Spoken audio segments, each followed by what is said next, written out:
I'm passionately interested in issues having to do with people with disabilities for a couple of reasons.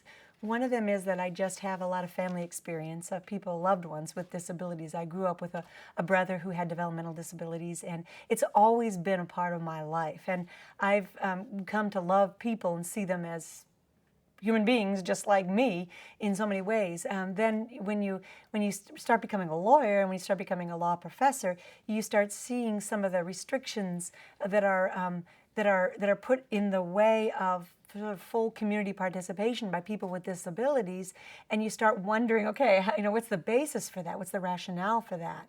And that's one of the reasons that as a law professor, I've started to research and do more writing and thinking about the theory of disability rights. When we decide to treat certain kinds of people differently than other people in our society, we better have a very good reason for doing so.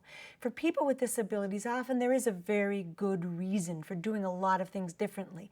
They need special care sometimes. They need different ways of accessing voting booths sometimes, right? But sometimes they're treated differently for reasons that aren't as good. And as a law professor, as a law student, as a lawyer, when you start really thinking about in general, what the reason is for any kinds of laws, it really makes you think about trying to understand the reasons for the laws that affect the lives of people with disabilities. They're a very, very good way to figure out and to test for yourself how committed you really are to this idea that we are all created equal.